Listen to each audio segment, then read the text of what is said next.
Halo semuanya, selamat datang di channel Otomotor Premium Used Car. Mohon maaf sebelumnya karena kita sudah lama tidak mengupload video dikarenakan stok juga kemarin sudah mulai banyak yang sold out, jadi kami harus mencari lagi bahan. Dan kali ini saya akan membuat video review dengan konsep yang berbeda. Nanti teman-teman akan lihat sendiri bagaimana konsep baru yang saya bawakan. Kali ini saya akan mereview salah satu stok otomotor yang sangat spesial, yaitu sebuah Cadillac Escalade yang nanti akan saya review lebih detail.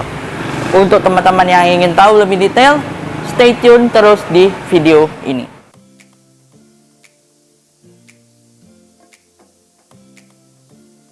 Oke, ini dia stok Cadillac Escalade kami, yaitu sebuah Cadillac Escalade generasi GMTC 900 varian short wheelbase yang standar. Soalnya di atas ini ada lagi yang varian flagship dari yang short wheelbase, yaitu Platinum. Dan di atas varian Platinum ada lagi yang top of the line dari Cadillac Escalade, yaitu yang versi long wheelbase-nya atau disebut dengan varian ESV atau Escalade Stretch Vehicle. Untuk stok Cadillac Escalade kami sudah ada ditambahkan beberapa option dari varian Platinum, yaitu seperti electronic running board, velg 22 inci, serta lampu sein yang berada di kaca spionnya. Kalau yang varian standar seperti ini, yang aturannya seinnya berada di fender dan masih menggunakan velg ring 16, serta untuk electric running boardnya dia tidak ada, dia masih menggunakan footstep model standar. Dan kita bisa lihat dari desainnya, ya ciri khas Cadillac ataupun kebanyakan SUV Amerika, kelihatan gagah, prestis, dan pastinya kelihatan muscular atau kelihatan berotot, sesuai dengan profil orang-orang Amerika yang berotot. Untuk mesinnya, dia menggunakan mesin 6200 cc Fortec, dan ini merupakan mesin LS untuk keluarga yang SUV-nya. Dan untuk tenaganya, dia sebesar 403 horsepower serta torsi 555 dan torsi 565 Nm, serta tenaga dan torsi tersebut disalurkan ke 4 roda melalui transmisi 5-speed automatic torque converter. Dan yang unik dari sebuah Cadillac, dia ada yang versi penggerak two wheel drive-nya, yang konfigurasinya rear wheel drive. Di kelasnya mungkin kita jarang dengar ada yang two wheel drive. Rata-rata kebanyakan untuk rival-rival sekelas ini, sekelas full seperti Cadillac, kita ambil contoh seperti Lexus LX 570 pasti menggunakan semua variannya all wheel drive, tidak ada yang two wheel drive. Dan kita juga bisa lihat dari rivalnya yang ada dari Inggris seperti Range Rover Vogue, semuanya varian dia all wheel drive, tidak ada yang two wheel drive. Untuk ruang mesin dia sudah dicat, dan untuk di engine hood dia sudah banyak ditutup dengan cover plastik, dan di area firewall dia juga sudah dilengkapi dengan peredam. Dan hidroliknya cuma satu ya untuk penyangga kap mesinnya. Dan untuk modul ABS-nya dia ada di belakang situ tuh, di dekat minyak rem itu, sebagai modul ABS-nya.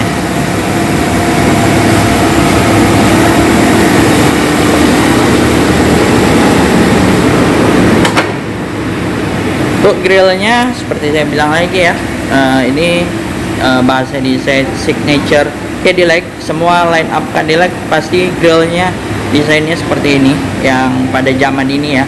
Oh ya, ini Cadillac Escalade yang memiliki kode bodinya GMTC 900 ya. Dan dia sudah keluar yang model barunya. Untuk headlampnya dia model vertikal seperti ini. Dia untuk headlamp utamanya dia sudah menggunakan proyektor HID. Untuk di atasnya ini untuk high beamnya dia masih halogen. Untuk di atas ini dia lampu senjanya. Dan ciri khas mobil Amerika ya, di sampingnya pasti ada side markernya. Untuk lampu sen dia di bawah. Nih, ini untuk lampu sen dan fog lampnya.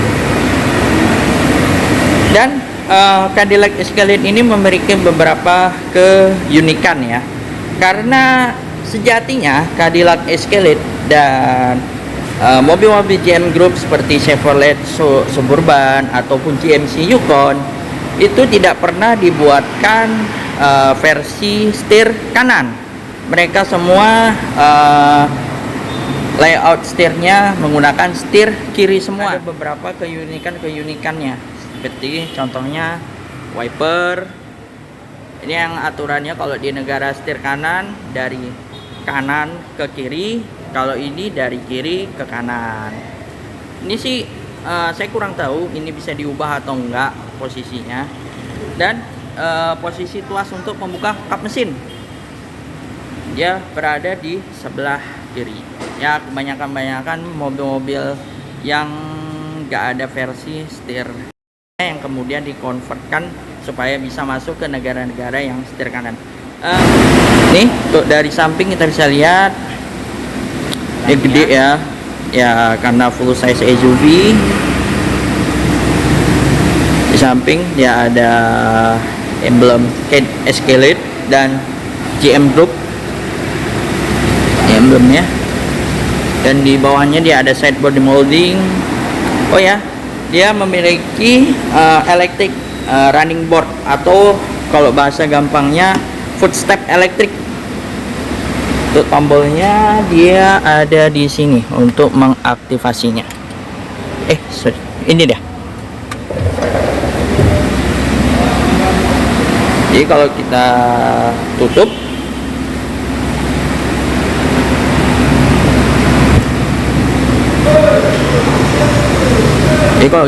nanti dia akan naik. Kalau kita buka dia akan keluar. Cuma ini karena posisi mobil hidup, kita nggak boleh tutup pintunya dengan rapat, nanti bisa terkunci. Oh ya, untuk velgnya dia menggunakan R20 dengan profil ban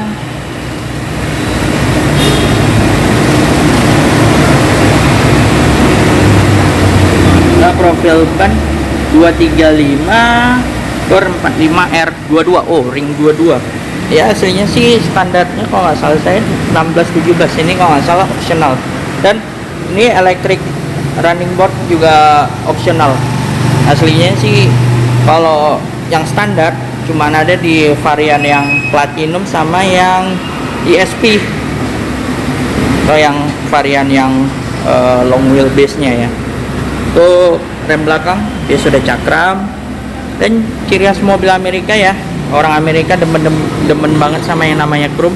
Jadi banyak aksen-aksen chrome, velgnya chrome, side body moldingnya chrome, door handle-nya chrome, window line-nya di bagian bawah chrome, walaupun memang nggak mengelilingi ya. Dan bahkan di spionnya aja di bawah ini chrome. Ini tadinya saya pikir lampu sen, rupanya lampu sennya yang untuk di kaca spion dia ada di balik sini. Ntar saya kasih tunjuk.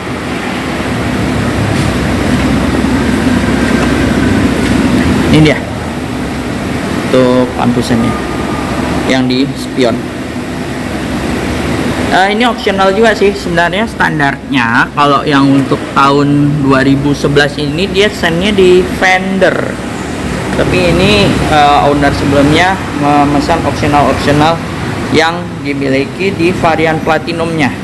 Electric running board, habis itu lampu sen yang di kaca spion, yang aslinya masih di fender tapi bisa dipesan di kaca spion.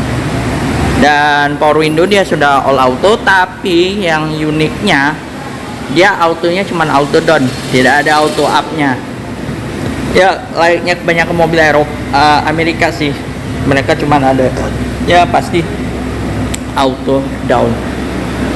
Dan kalau kita lihat dari belakang, masih senada seperti di depan. Taillight dia masih menggunakan desain vertikal. Dan belakang sini dia ada emblem Escalade. Di bumpernya lagi-lagi ada aksen chrome, dan di garnish belakang dia juga chrome. Serta nih lihat emblemnya aja chrome. Sekeliling emblemnya chrome. Dan di atas dia ada back lamp yang gede banget. Dan kaca belakang ini aturannya sih bisa dibuka, tapi ini tombolnya saya nggak jumpa sih, tapi mungkin bisa dibuka melalui remote. Dan dia ada kamera mundurnya. Oh ya, ciri khas mobil-mobil Amerika sejamannya ya, seperti Captiva yang versi preventive ataupun seperti Chevrolet Blazer, pasti wipernya itu nggak pas berada di kaca, pasti di bawah kaca. Nanti kalau misalkan kita aktifasi, dia akan naik posisinya berada di atas kaca. Ini kita kelilingin dulu ya mobilnya, teman-teman bisa lihat sekeliling mobilnya ya, kondisinya sangat bagus, baik untuk kondisi bodi, mesin ya, walaupun ada beberapa panel yang ada di repaint ya, tapi nggak begitu banyak sih.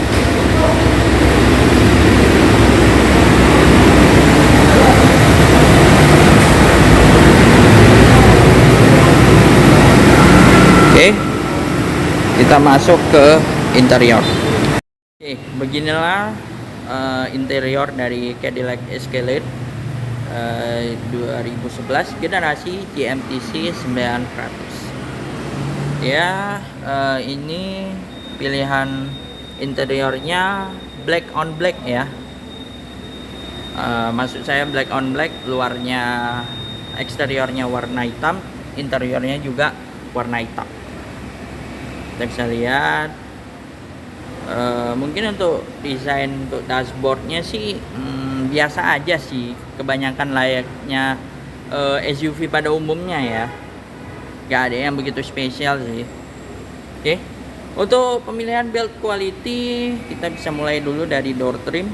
Dia rata-rata sih menggunakan bahan soft touch. Untuk bagian atas dia menggunakan bahan soft touch, untuk yang di bagian armrest dia menggunakan bahan leather, dan di sekeliling armrest juga dia menggunakan bahan leather dengan real stitching. Tapi untuk di bagian bawah dia sudah menggunakan hard plastik ya. Di bawah sini dia ada door pocket dan cup holder, serta ada speaker ya. Oh ya, by the way dia sudah premium sound menggunakan Bose, merek Bose. Dan di sini dia ada, oh saya pikir tadi ini bahan soft touch. Dan di sekeliling power window dia dilapisi dengan finishing wood panel. Di sini dia ada power window ya, seperti saya bilang tadi, dia cuman auto down, up-nya harus kita tahan. Ya, mobil Amerika memang unik-unik. Dan di sini dia ada electric mirror dan untuk electric retract-nya. Di sini dia ada untuk indikator power door lock-nya. Di bawah sini dia ada lampu. Dan seperti saya bilang tadi ya, ini dia ada electric running board-nya atau electric footstep. Dan dia ada hand grip juga ya di pilar A untuk memudahkan kita akses keluar masuk. Oke, kita bahas untuk posisi duduknya dulu ya. Sebenarnya sih untuk posisi duduknya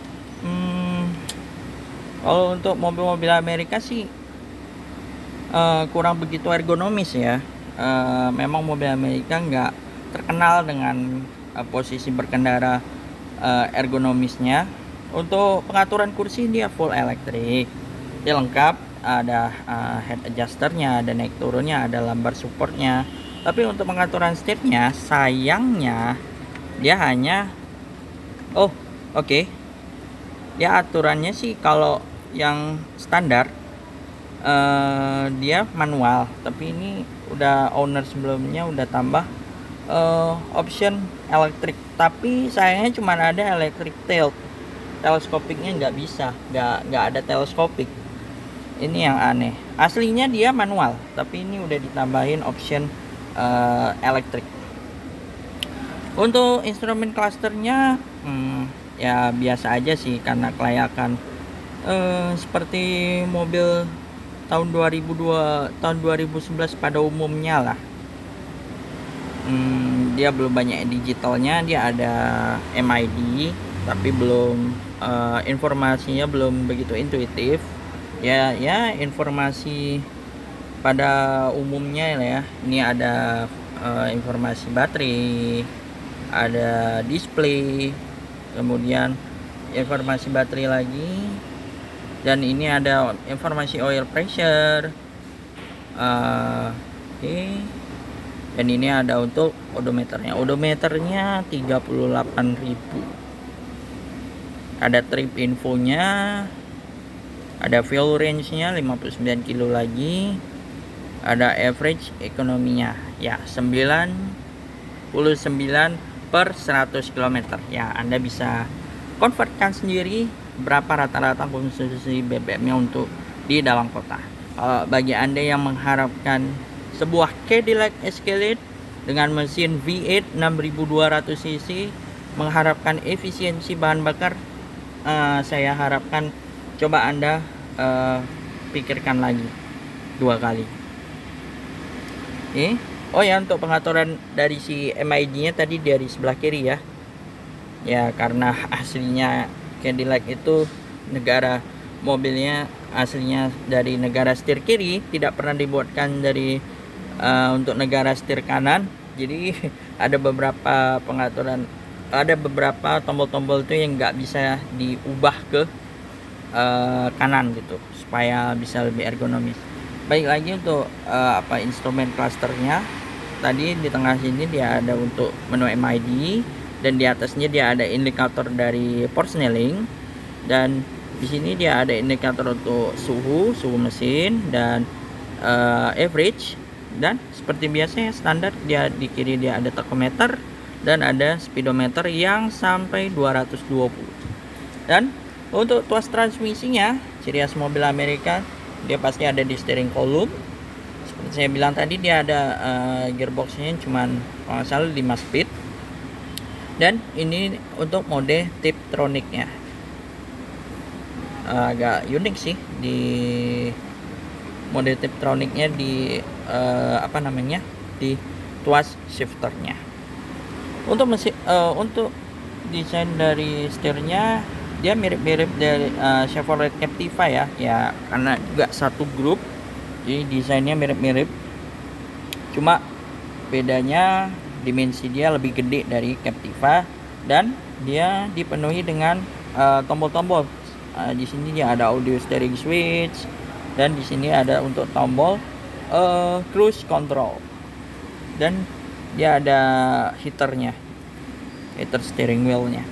Oh ya, untuk di sebelah kiri dia ada untuk combination switch dan wiper, dan wipernya dia juga sudah auto, dan untuk headlampnya dia juga sudah auto. Sini dia ada untuk mengatur fog lamp, fog lamp depan ya sama fog lamp belakang jadi satu, dan ini untuk menyalakan headlamp kalau kalian nggak mau manual, dan untuk mematikannya. Di sini dia ada dimmer, bisa kita atur untuk terang redup cahaya instrumen di dalam. Oh ya, dia di Cadillac ini juga ada beberapa hal yang unik. Untuk pedal gas sama rem ini bisa kita atur maju mundurnya. Cuma ini sayangnya sih lagi nggak berfungsi sih untuk motor elektriknya, bisa diperbaiki sih. Oke, kita lanjut ke tengah. Ya, beginilah untuk dari desain center dashnya. Dia untuk bagian atasnya finishingnya warna silver dove gitu. Di tengahnya dia dilengkapi dengan jam analog, dan untuk desain AC-nya seperti desain headlamp dan tail lightnya vertikal, dan ini menambah kesan aura gagah ya, desain AC vertikal ini, dan elegan tentunya. Untuk head unit ini sih rata-rata penyakit mobil Eropa ataupun mobil Amerika ya, dia pasti sunburn gini. Ini bisa diperbaiki sih, tapi ini head unitnya nggak rusak, cuma layarnya aja yang sunburn yang perlu diperbaiki. Dan di sini dia bisa untuk membypass AC, bisa kita mati nyalakan, ataupun semburannya bisa kita geser-geser dari atas ini. Begitu juga untuk sebelah kiri, kita bisa membypassnya, mengoff-kannya atau meng-on-nya, dan geser kiri kanan. Ini tadi untuk pengaturan CMID, serta ini ada tombol untuk mati nyalakan parking sensor dan electronic stability control.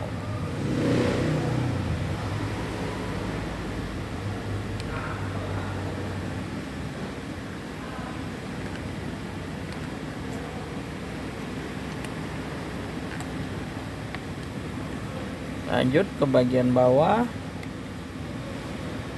Sini ada untuk pengaturan dari si layar infotainmentnya, dan dia masih ada CD ya, dan ada CD changernya. Lanjut ke bawahnya, dia ada pengaturan AC, dia sudah 4 zone auto climate control, dan di sini ada pengaturan untuk on off-nya. Ini on. Untuk on off-nya dia bisa individual ya, tapi kalau mau off keseluruhan kita bisa dari sebelah kiri. Dan dia ada untuk ventilated seat dan heater seat. Dan karena ini Cadillac Escalade di convert dan banyak yang diubah, jadi untuk ventilated seatnya ini terbalik. Jadi kalau untuk mau hidupkan ventilated seat punya driver, kita harus hidupinnya dari sisi penumpang depan sebelah kiri. Kalau mau ngidupin ventilated seat yang di penumpang sebelah kiri, kita harus ngidupinnya dari sini, dari sisi driver. Jadi dia pengaturannya terbalik, nggak diubah waktu mobil ini dikonvert dari setir kiri ke setir kanan. Beberapa pengaturan untuk ventilated seat ini nggak diubah gitu. Untuk sistem AC juga nggak diubah gitu.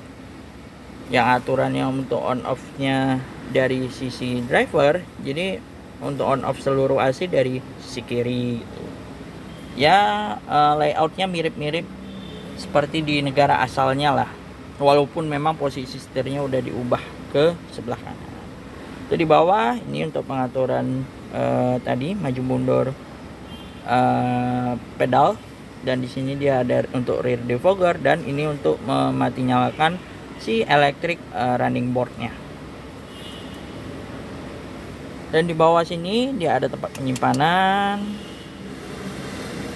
ini soft opening ya, dan ini dia ada cup holder.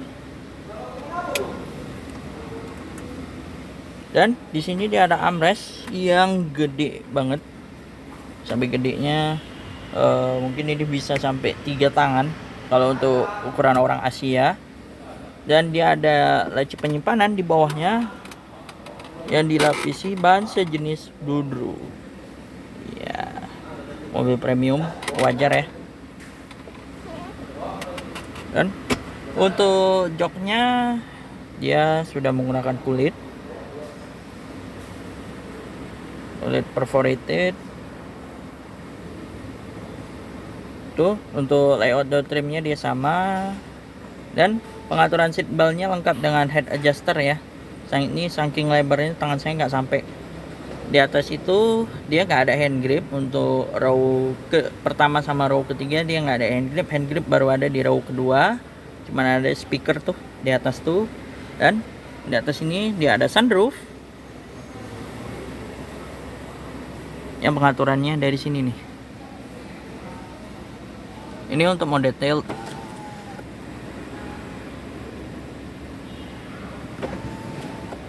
Dan ini yang di ujung sini untuk mode slide-nya.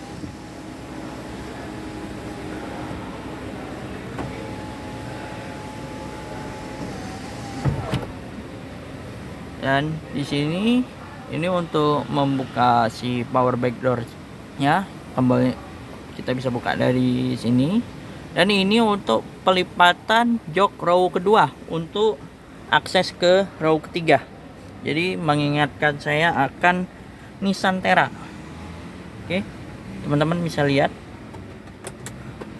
Saya hidupin dulu lampunya. Oke.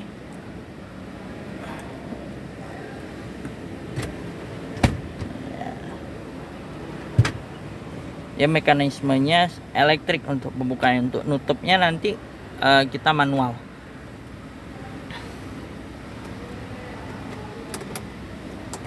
Dan oh ya, tadi ini di belakang nih dia ada rear roof monitor ya, untuk apanya manual sih, nggak elektrik. Dan di sini dia ada lampu baca tapi masih halogen. Dan di sini ciri khas mobil Amerika pasti dia ada 3 tombol ini. Fungsinya buat apa? Kalau di Amerika mungkin rumah-rumah di sana rata-rata garasinya elektrik, dan ini tombol bisa kita hubungkan dengan pembukaan pintu garasi elektrik rumah-rumah di sana. Di sini dia ada 3 pilihan. Ada memori 1, 2, 3. Kita tinggal pilih, nanti bisa kita hubungkan. Dan untuk spion dia sudah auto dimming, bisa kita on off. Dan dia ada sun visor lengkap dengan vanity mirror dan lampu lengkap ya di kedua sisi.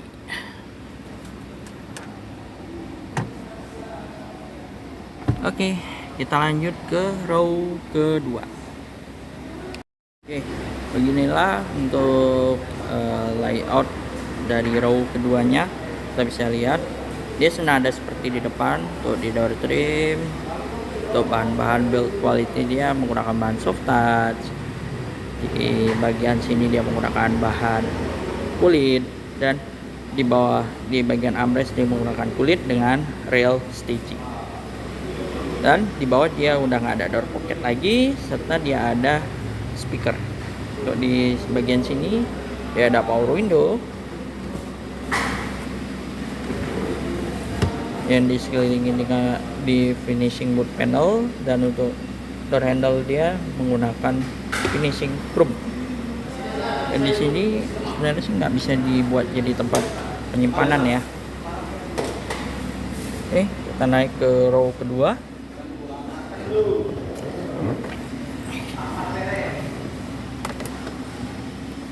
Oke,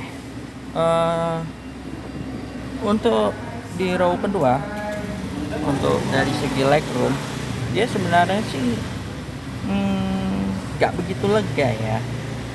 Mungkin dikarenakan yang pertama ini bukan yang versi long wheelbase, ini merupakan versi yang short wheelbase, dan penggunaan jok row pertama yang terlalu besar gitu, makanya dia punya legroom agak sempit, nggak begitu lega. Untuk di belakang sih untuk fitur-fiturnya sih ya standar ya. Di atas ini dia ada rear roof monitor yang tadi ngaturnya manual, dan di sini dia ada lampu baca masih halogen. Dan di atasnya ini ada kisi AC yang bisa dibuka diputar tutup. Ini bisa diputar-putar. Sebelah situ juga. Dan di bawah dia ada untuk pengaturan AC. Dia 4 zone total, dan di sini dia ada untuk pemanas kursi, dan ada input RCA ya, dan ada soket lighternya. Dan di bawah sini dia ada untuk tempat penyimpanan lagi, cup holder, dan di dalamnya bisa di tempat penyimpanan. Di belakang sini dia ada seat back pocket standar ya, di kedua sisi dia ada seat back pocket. Untuk sisanya dia ada hand grip model retract lengkap dengan hook. Untuk sisanya sih nggak banyak yang bisa dimain-mainkan ya. Untuk layar infotainmentnya cuman ada satu, rear seat rear roof monitor. Dia nggak ada rear seat entertainment yang individual seperti kebanyakan mobil-mobil premium sekarang. Udah sih itu aja, kita lanjut ke bagasinya.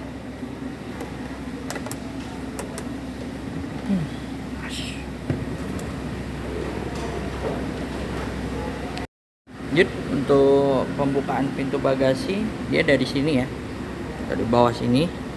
Biasa kan kalau mobil kebanyakan di bawah garnish, tapi kalau dia di bagian bawah.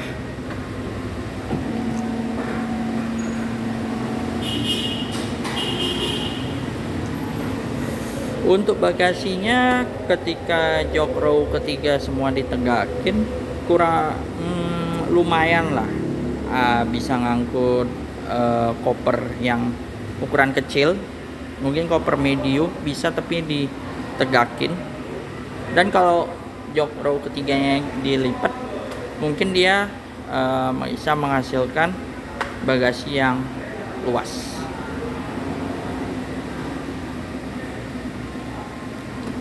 Untuk penutupannya tombolnya di sini ya.